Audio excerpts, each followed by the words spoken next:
بسم اللہ الرحمن الرحیم۔ السلام علیکم، ویلکم ٹو ماہم کہانی۔ پلیز ناول کو لائک کر دیجئے۔ اگر آپ نے ابھی تک چینل کو سبسکرائب نہیں کیا تو سبسکرائب کر دیجئے۔ چلتے ہیں ناول کی طرف۔ حقیقت یہ تھی کہ وہ اس سے بہت زیادہ خفا تھا۔ اس کے ناساتھ چلنے پر اس کے اتنی منتیں کرنے کے بعد بھی جب ہیر کی نہ ہاں میں نہ بدلی تو وہ بہانے سے اس سے لڑنے لگ جاتا تھا۔ شاید نہیں، یقیناً اس کی طرف سے بے قراری چاہتا تھا۔ وہ چاہتا تھا کہ وہ بھی اس کے پیار میں پاگل ہو کر بار بار اسے فون کرے، اسے محبت بھرے میسیجز سینڈ کرے، لیکن وہ اس سے نا امید تھا۔ وہ جانتا تھا وہ اسے اپنی جتنی بے قراری بے چینیاں دکھاتا ہے وہ اتنے ہی نخرے کرتی ہے۔ ہاں، وہ اس کی بے شمار محبتوں کی اکلوتی حقدار تھی۔ نخرے تو بنتے تھے اس کے۔ اب تو ہیر اس کی زندگی میں اپنی اہمیت بھی سمجھ چکی تھی، تبھی تو اسے موقع مل گیا تھا۔ وہ اسے خوب تنگ کرتی تھی، وہ کبھی بھی کھل کر اس کے سامنے اپنی محبت کا اظہار نہیں کرتی تھی۔ اب تک تو اس نے ایک دفعہ بھی ایام کو اپنی محبت کا یقین نہیں دلایا تھا، جبکہ وہ تو اس کے عشق میں گوڑے گوڑے ڈوبا ہوا تھا، اور اس وقت بھی وہ اپنے انداز سے اسے بتا رہا تھا کہ وہ اس کے لیے کتنی اہم ہے۔ وہ اس کے کپڑے پیک کر رہی تھی جبکہ ایام اسے اپنی باہوں میں قید کیے، کبھی اس کے کانوں میں سرگوشیاں کرتا تو کبھی اپنے لبوں کا لمس اس کی گردن پر چھوڑتا۔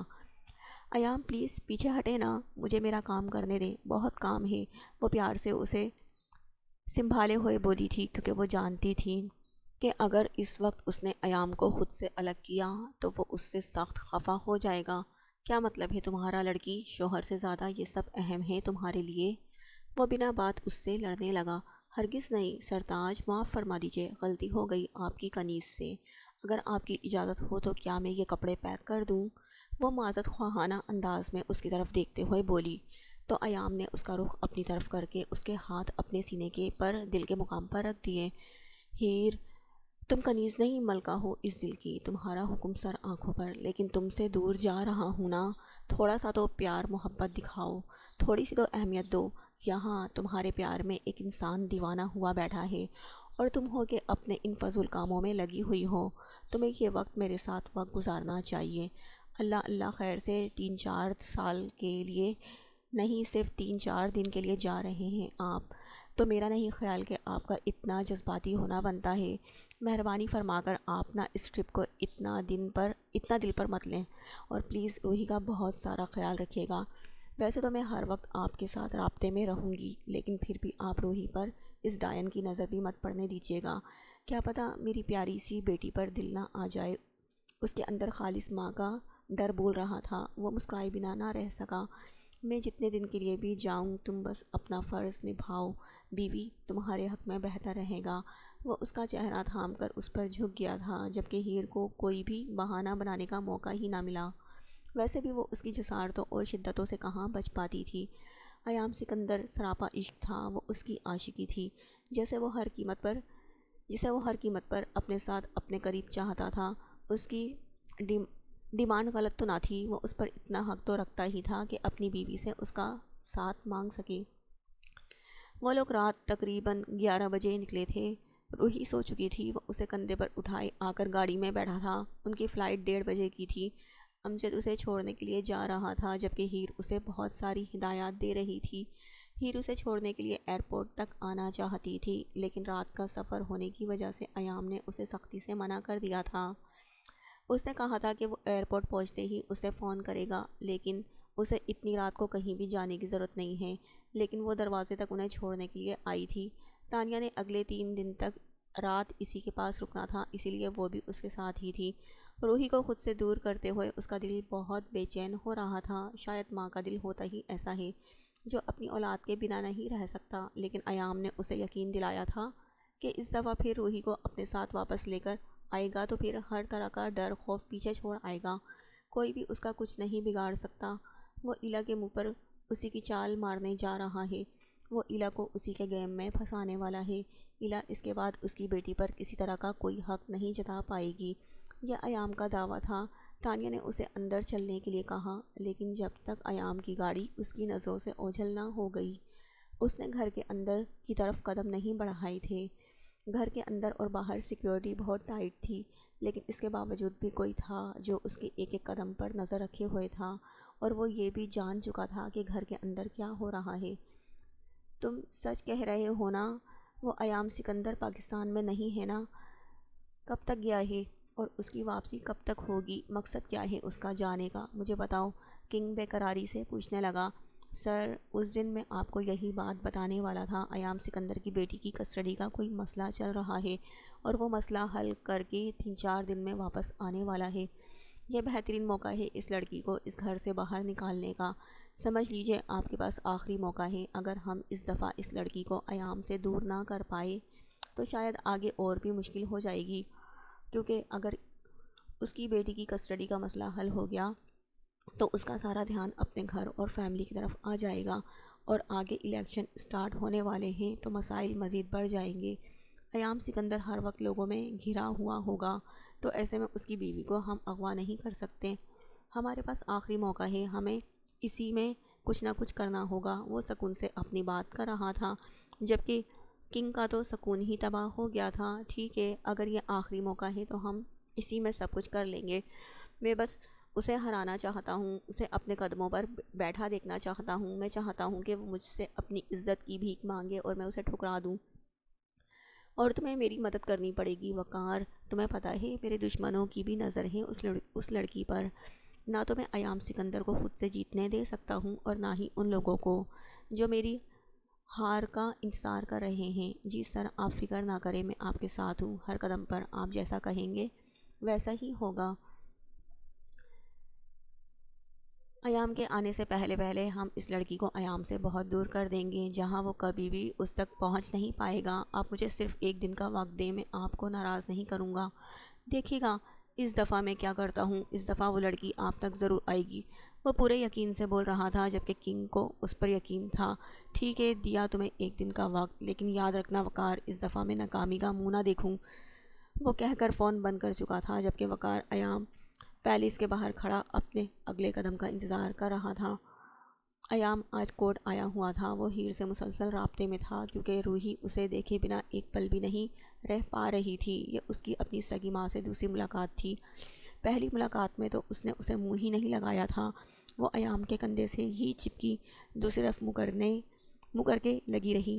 وہاں کچھ لوگوں نے اسے بتانے کی کوشش کی تھی کہ ایلا اس کی ماں ہے، لیکن اس نے دھیان نہ دیا، کیونکہ وہ اپنی ماں کو پاکستان چھوڑ کر آئی تھی۔ ایام ایلا کو جواب دے چکا تھا کہ وہ اس سے شادی ہرگز نہیں کرے گا، اور نہ ہی اب وہ اپنی بیٹی کے نام پر اسے ایک پھوٹی کوڑی دے گا، اور اس کے انکار پر ایلا نے فوراً اس پر کیس کر دیا تھا، جس کی وجہ سے ایام کو فوراً کورٹ میں حاضری دینے کا حکم جاری کیا گیا تھا۔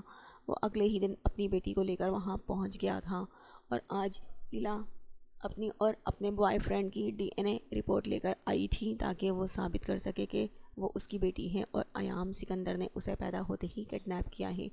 اگر ایام سکندر اسے کوئی فائدہ ہی نہیں دے سکتا تھا تو وہ اس کی بیٹی اسے کیوں دے؟ اسے خود تو روحی کی ضرورت کبھی محسوس ہی نہیں ہوئی تھی، لیکن وہ ایام سے بھی اسے دور کر دینے کا ارادہ رکھتی تھی۔ لیکن ایام سکندر الٹا اس پر بھاری پڑا تھا۔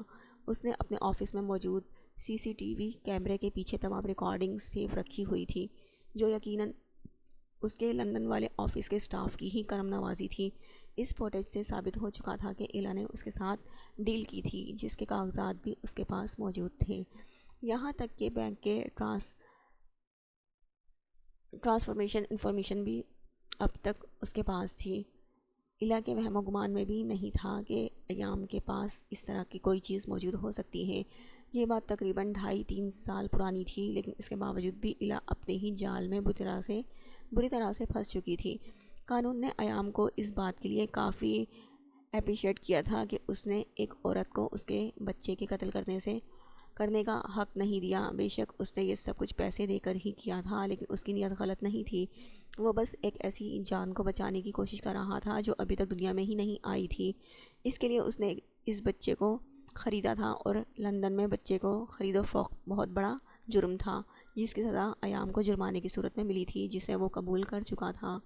لیکن اسے خوشی اس بات کی تھی کہ اس کی بیٹی کو اس سے کوئی بھی جدا نہیں کر سکتا تھا، جبکہ ایلا کے بوائے فرینڈ نے بھی ایام کا ہی ساتھ دیا تھا۔ ایلا کے بوائے فرینڈ نے کورٹ میں آ کر سچائی بیان کی تھی کہ وہ ایلا کے کہنے پر اس کا ساتھ دینے والا تھا، لیکن جب اسے پتہ چلا کہ اس کی بیٹی، جس کی اسے خبر بھی نہیں تھی، ایام سے اتنی زیادہ محبت کرتی ہے، تو اس نے ایلا کا ساتھ دینے سے صاف انکار کر دیا، اور پاکستان آنے سے پہلے اسے مائیکل نے ہی فون کیا تھا، اس سے کہا تھا کہ وہ لندن آ جائے، وہ ایام کا ساتھ دے گا، ایلا کا نہیں، بلکہ ایام کورٹ میں آ کر سچائی بیان کر دے، باقی ایام سے وہ اس کی بیٹی الگ نہیں ہونے دے گا، اور ایام اس کے بھروسے پر ہی تو یہاں تک آیا تھا۔ ایلا تو جانتی بھی نہیں تھی اس کا بوائے فرینڈ اس کا ساتھ دینے کو تیار ہی نہیں ہے، وہ صرف ایک بار روحی سے ملنا چاہتا تھا، بے شک اس کے لیے اس کے دل میں کوئی جذبات نہیں تھے، لیکن اس کے دل میں ایک لمحے کے لیے یہ سوچ آئی تھی کہ روحی اس کی اولاد ہے، لیکن یہ الگ بات ہے کہ روحی نے اسے بھی منہ نہیں لگایا تھا، وہ ایام کے علاوہ کسی سے بات نہیں کر رہی تھی، جبکہ یہ انگریز تو اسے بالکل بھی پسند نہیں آیا تھا، اس سے زیادہ باتیں تو اس نے اپنے بیٹی سے کی تھی، جبکہ ایام سچ میں اس کا شکر گزار تھا، جس نے عین وقت پر ایلا جیسی خود غرض اور مطلبی لڑکی کے بجائے ایام کا ساتھ دیا تھا۔ کیا ہوا، پریشان کیوں بیٹھی ہو تم؟ تانیہ اس کے لیے چائے بنا کر لائی تو اس سے پوچھنے لگی۔ ایام کی سنگت میں اسے بھی چائے پینے کی عادت ہو گئی تھی، ایام کو تو ہر 2-3 گھنٹے کے بعد چائے کی ضرورت محسوس ہوتی تھی، اور وہ چاہتا تھا وہ بھی اس کا ساتھ نبھائے، زیادہ نہ صحیح لیکن تھوڑی بہت وہ ساتھ نبھانے کی کوشش کرتی تھی، اب تو ساری زندگی اس شخص کا ساتھ قسمت میں لکھ ہی دیا گیا تھا، تو وہ بھی پوری ایمانداری سے اس کی پسند کا ہر کام کرنے کی کوشش کرتی تھی۔ تمہیں میری پریشانی کی وجہ بہت اچھے طریقے سے پتہ ہے، تو مجھ سے تم مجھ سے کچھ بھی مت پوچھو۔ ایام سے بات ہوئے 1.5 گھنٹے سے اوپر کا وقت ہو چکا ہے، انہوں نے کہا تھا کہ وہ فلائٹ میں جانے والے ہیں، پتہ نہیں ان کی واپسی کتنی دیر میں ہوگی، کتنے گھنٹے لگتے ہیں، ویسے 8 گھنٹے تقریباً 1.5 گھنٹہ ہو گیا، یعنی کہ ابھی بھی 6.5 گھنٹے باقی ہیں، یا اللہ میں روحی کو بہت مس کر رہی ہوں۔ تانیہ وہ اس کے ہاتھ تھامتے ہوئے بے بسی سے بولی۔ تانیہ مسکرا دی۔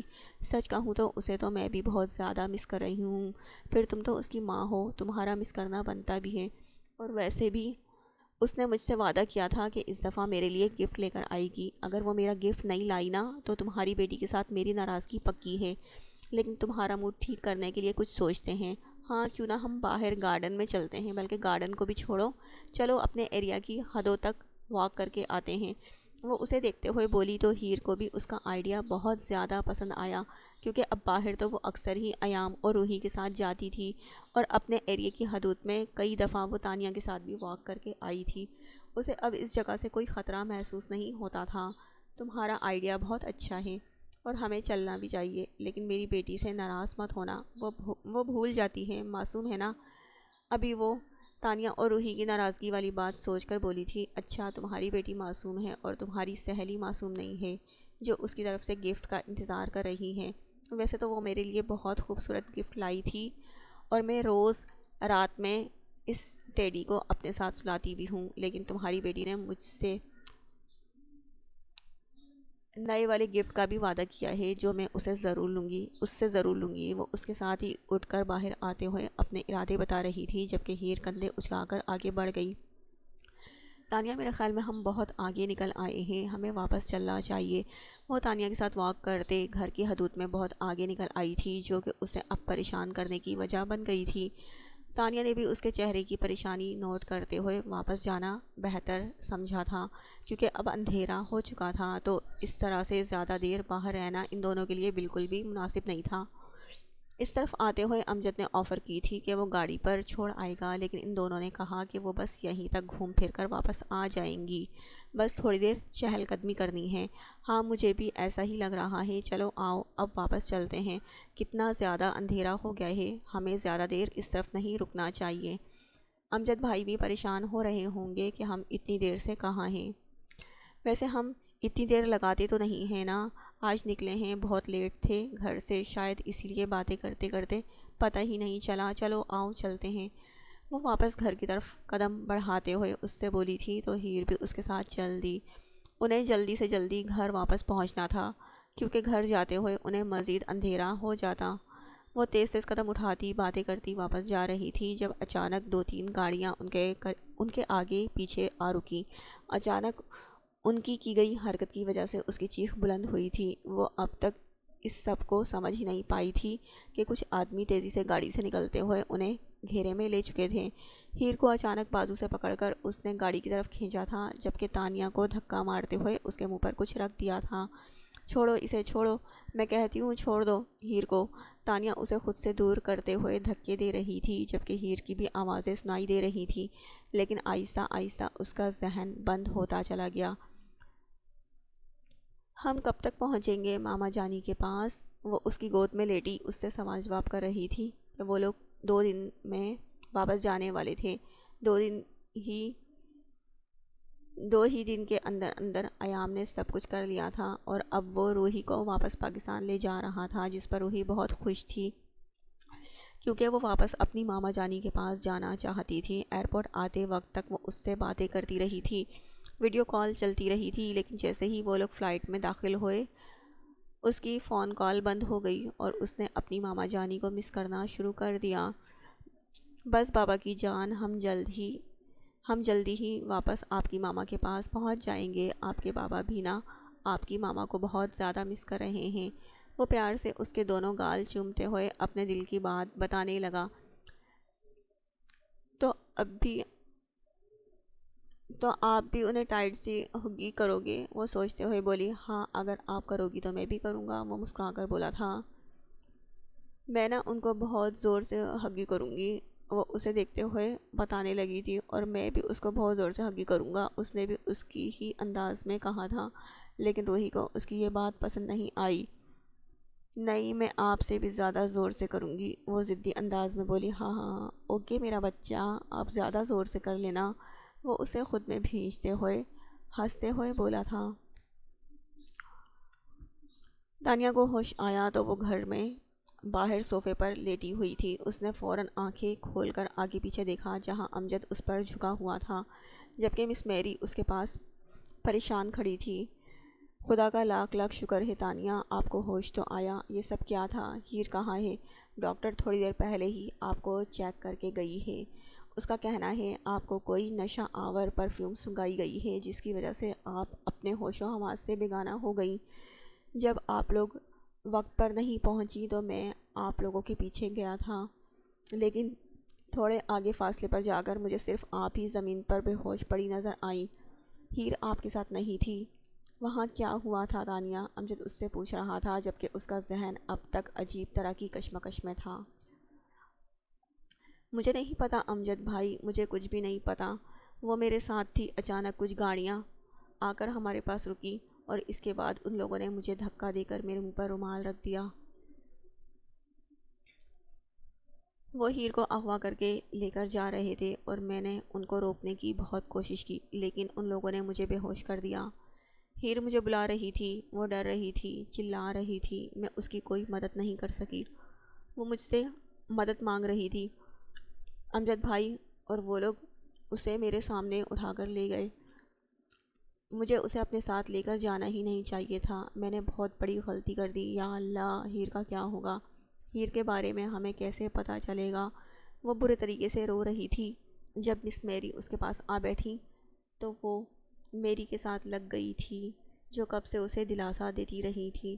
تانیہ کی حالت بہت خراب ہو رہی تھی، جبکہ امجد نے سارے گارڈز کو الرٹ کر دیا تھا، وہ اسے ہر جگہ پر ڈھونڈنے کے لیے جا چکے تھے۔ لڑکی کہاں ہے وقار؟ میں پوچھتا ہوں، وہ لڑکی کہاں ہے؟ تم نے کہا تھا تم اسے آج اغوا کر کے میرے پاس لے کر آؤ گے، تم نے مجھ سے 1 دن کا وقت مانگا تھا، جو میں نے تمہیں دیا تھا۔ تمہارا وقت ختم ہو چکا ہے، بتاؤ وہ لڑکی کہاں ہے؟ تم نے اپنا وعدہ کیوں نہیں نبھایا؟ وہ غصے سے پاگل ہو رہا تھا، جبکہ وقار سر جھکائے اس کے سامنے کھڑا تھا۔ اسے سمجھ نہیں آ رہا تھا کہ اس کی پلاننگ فیل کیسے ہو گئی۔ کنگ کے دشمن کو کس طرح سے خبر ہوئی کہ وہ کیا کرنے والے ہیں؟ وہ اس کی ناک کے نیچے سے اس لڑکی کو لے کر چلا گیا، اور وہ کچھ بھی نہیں کر پایا۔ اس نے اتنی صفائی سے کام کیا تھا کہ وقار کو خود بھی پتہ نہیں چلا تھا۔ سر، آئی ایم سوری، میں نہیں جانتا یہ سب کچھ کیسے ہو گیا، مجھے معاف کر دیجئے، میں نہیں جانتا تھا کہ مجھ سے اتنی بڑی غلطی ہو جائے گی، میں تو ہر چیز کی پلاننگ کر چکا تھا۔ آج میں نے بہت آسانی سے ہیر کو اغوا کر لینا تھا، لیکن مجھ سے پہلے ہی وہاں وہ لوگ آ گئے تھے۔ میرا ارادہ ہیر کو واپس واپسی پر اٹھانے کا تھا، کیونکہ مجھے پتہ تھا کہ واپسی پر ان لوگوں کو آتے ہوئے اندھیرا ہو جائے گا اور اندھیرے میں میرا کام اور بھی آسان ہو جاتا، لیکن ایسا نہیں ہوا۔ ہیر اور اس کی ملازمہ واپس آئی ہی نہیں۔ میں انہیں دیکھنے کے لیے آگے کی طرف گیا تو مجھے وہاں اس کی وہ ملازمہ بے ہوش پڑی نظر آئی، اور پھر سر ان لوگوں نے آپ کو فون کر کے بتا دیا کہ وہ لڑکی ان لوگوں کے پاس ہے۔ وہ سر جھکائے تفصیل سے اسے بتا رہا تھا، جبکہ کنگ کا بس نہیں چل رہا تھا وہ اسے گولی مار دے۔ ہاں بالکل صحیح کہہ رہے ہو تم، وہ لوگ اس لڑکی کو تمہاری ناک کے نیچے سے لے گئے، میرے سب سے خاص آدمی کے شکنجے سے وہ میری چیز لے گئے، اور میں ہاتھ پر ہاتھ دھرے بیٹھا رہا۔